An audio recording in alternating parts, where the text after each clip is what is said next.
Hey guys, welcome back to Learn Python the Hard Way. Today we're going to focus on exercise 30. We're going to continue with working with if statements, and we're also going to learn about elif and else conditions. And as always, you can find the link to the current exercise, to the current chapter, in the description below. Please note this is part of the paid section of the book, so you would actually have to purchase the book, or alternatively, of course, feel free to just follow along with the video. So in the previous exercise, we learned about if conditions, if statements, and actually we worked through a couple of problem sets or study drills at the end. And just to recap here, let's just take a quick look at the 4 study drills we worked through and the correct solutions. So the first question here was, what do you think the if does to the code under it? So what happens is, if we have an if statement with a colon at the end here, and before that, of course, a Boolean condition, then we create a new branch in the code. So this condition here that's indented, or that statement that's indented just below the if statement here, is the actual branch that will be executed. So for example, in our code here, if the value for people, which is equal to 20, is less than the value for cats, which is 100, then the following statement will be executed, the branch will be executed. Alternatively, if that expression is false, then it will be skipped, and we will continue execution of our code with the next line after the if statement. The second question was, why does the code under the if statement need to be indented for spaces? And the reason for that is that we basically create a new block of code after the colon here in the if statement, and we need this indentation here to communicate to Python that the following code is actually part of the if statement.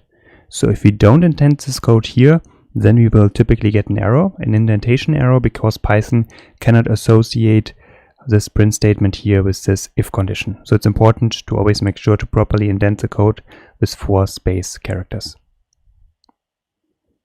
So if we don't indent the code, then of course we will run into an error typically. And then finally we had the exercise here to change the Boolean expression in the if statement.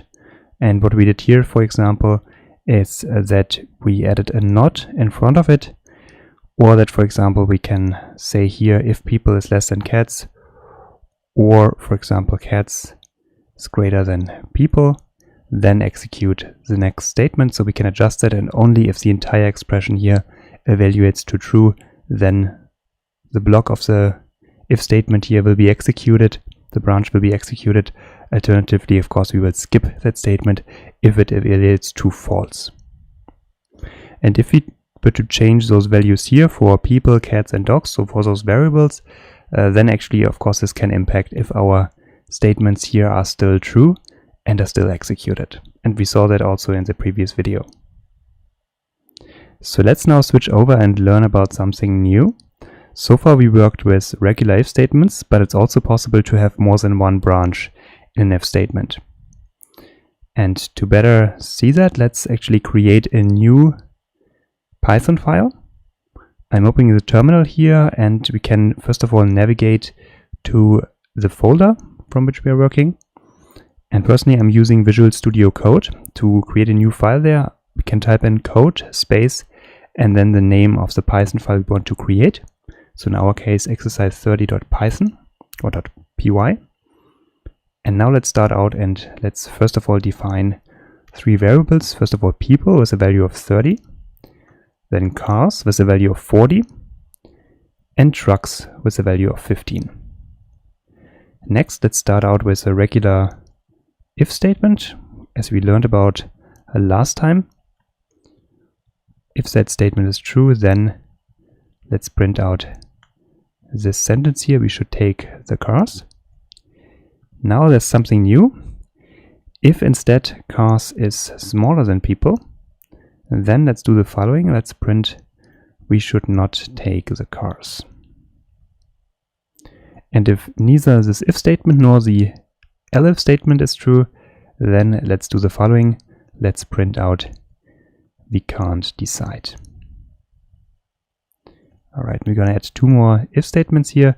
The next one is if trucks is greater than cars. Then do the following, print that's too many trucks. Elif, this other condition here, trucks is smaller than cars, is true. If that's the case, then let's go ahead and print out maybe we could take the trucks. And if neither one of those is true, then let's continue and execute this else statement, and we print out we still can't decide.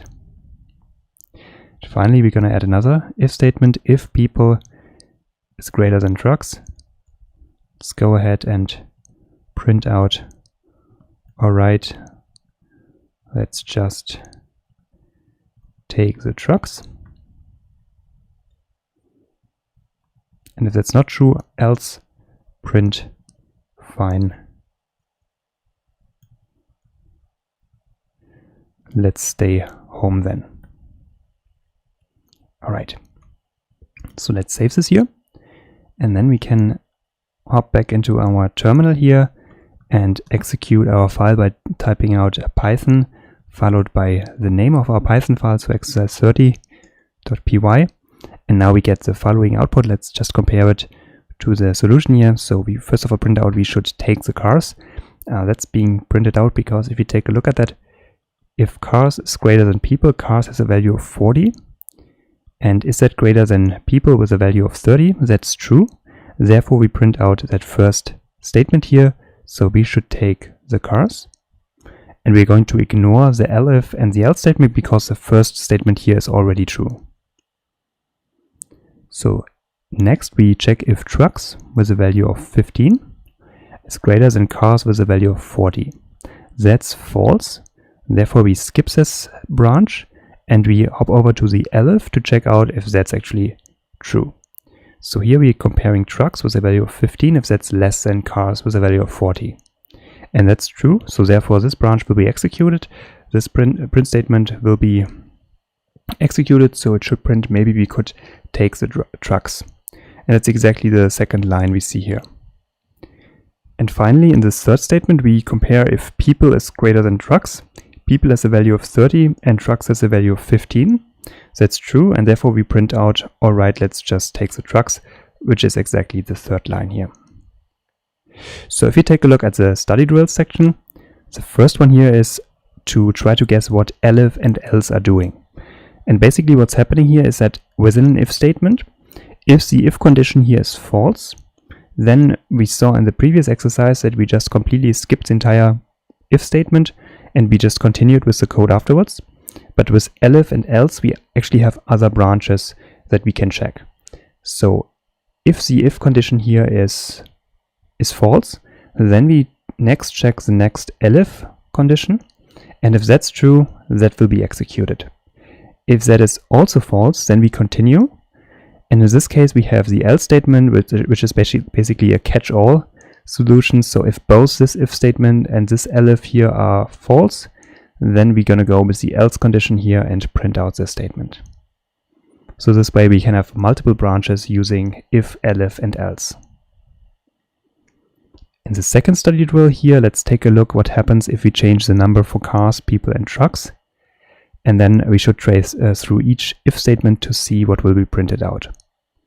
So let's go ahead and say, for example, we are going to change trucks from 15 to 150. And we can also change people from 30 to, let's say, 50. And let's save that real quick. And now if we check our conditions again, let's start with the first one. Now cars has a value of 40. And we compare it to people, which now has a value of 50. And so now cars actually is no longer larger. So 40 is not larger than 50 than people. And therefore the statement, which previously was true, is now false. So now let's check the second statement here. Cars with 40, is 40 smaller than people with 50? So 40 is smaller than 50, that's true. So actually now we should print out, we should see we should not take the car. So the second statement here should be printed out. Let's check the second if statement. Here we see if trucks with a value of 150 is greater than cars with a value of 40, which is true. Print, that's too many trucks. Previously we printed out maybe we could take the trucks, but now since we changed the values here, the first print statement will be executed. And finally we're checking if people is greater than trucks. So people has a value of 50, trucks has a value of 150. And since 50 is not larger than 150, this condition here will not be executed. This branch will not be executed, but instead we continue with the else statement, and we're going to print fine, let's stay home then. So let's check if we are correct. And these are exactly the print statements we would expect. So we should not take the cars, which is the second print statement here. Then that's too many trucks, which is the first condition. And then finally, the else branch here is executed. Fine, let's stay home then. Next, let's try some more complex Boolean expressions, like for example, cars greater than people or trucks smaller than cars. So we're basically combining two comparisons here using an or. And we can go back in here and, for example, change it in the same way. Trucks is less than cars. And then for the second statement here, we can, for example, say if trucks is greater than cars and let's say people is less than trucks. Then let's execute the other one. And finally, we could say here, if not people is greater than trucks, then execute that. So let's trace through that. First of all, we have cars, if cars greater than people or trucks is smaller than cars. So cars has a value of 40, people has a value of 50. So therefore, this first condition here is actually false. But with an or statement, just one of the two conditions has to be true for the entire expression to be true. So let's check if trucks is smaller than cars. However, that's also not the case. So in this case, that would still mean that we need to check the second condition if cars is smaller than people, if 40 is less than 50, which is true, so the second statement would still be executed. We could change that, however, by doing the following. We could check if trucks with a value of 150 is greater than cars, which is true. And since this is true and the first condition is false, the entire statement will be true and the first print statement will be executed. Now the second line here checks if trucks are greater than cars and if the second condition people smaller than trucks is true. So people has a value of 50 and trucks has a value of 150. So that's true because 50 is smaller than 150, so this evaluates to true. But the second statement here, trucks with 150, actually is greater than cars with a value of 40, so both of these conditions are true and the first statement should be executed. And finally, here we have the condition if people is greater than trucks. People has a value of 50, trucks has a value of 150. 50 is greater than trucks, that is false. But we have a not in front of it, so we're turning the false here into true because we are saying not false, which equates to true. And therefore, the first statement should be printed out. Let's just validate that. So the first one here, the first print statement is we should take the cars because the first statement is true. In the second if condition, also the first statement is printed out because we have that end condition here and both are correct. So we're printing out that's too many trucks. And finally, this condition was also true. So the first line here, all right, let's just take the trucks, is also executed. And finally here, the fourth study rule exercise. Above each line, we should write an English description of what the line does. So let's start at the top here. And actually for the next 3 lines, we can basically say the same thing. So we define a variable with a value. So with an integer value to be more precise. And that's true for these 3 lines here. Then next we basically check if cars is greater than people. So if cars has a higher value than people, or if trucks is greater than cars. If both of these conditions are true, then we are printing out this line. If that's not true, then we are checking here. Otherwise, check if cars is smaller than people. And we print the second line. And then the else statement here would be executed. So if neither if or elif condition is true, then basically print out the statement here. In a similar way, if we take a look at the second if condition here, we check if trucks is greater than cars and if people is smaller than trucks. So if both of these conditions are true, we print out the statement. Otherwise, we check if trucks is smaller than cars and print out the second statement here.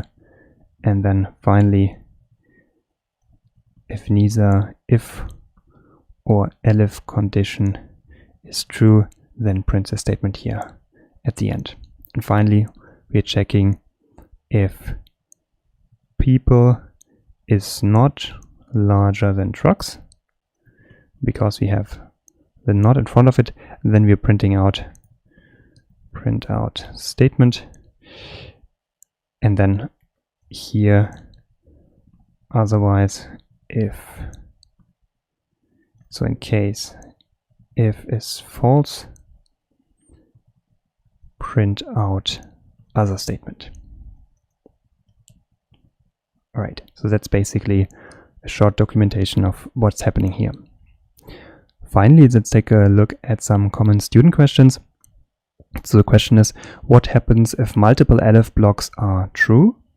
So for example, if we take a look at our if conditions here again, and let's just adjust it a little bit so that the elif is actually true and not the if condition here. We checked if cars was greater than people, which was false, but then trucks was greater than cars. If we change that to and instead, then this first branch here will be false because cars is not greater than people.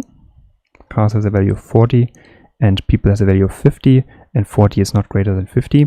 So this will be false, and therefore, since we have an and here, the entire statement will be false. So we continue with the elif condition. So here we're checking if cars is smaller than people. If 40 is smaller than 50, that is true. And now the question is, what happens if we have another elif statement that also evaluates to true? So let's say, for example, elif trucks is greater than people.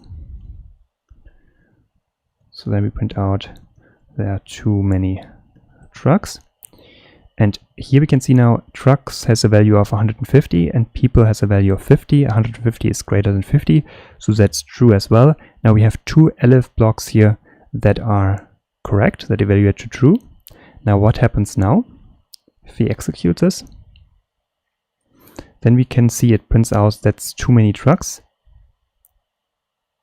Or excuse me, the first line here, so we should not take the cars, which is actually the second statement here, the second if condition, or the first elif here, the second branch, and that will be printed out. This third condition here, the second elif, is not printed out, and the reason is that if we have multiple elif conditions that are true, then always the first one will be executed.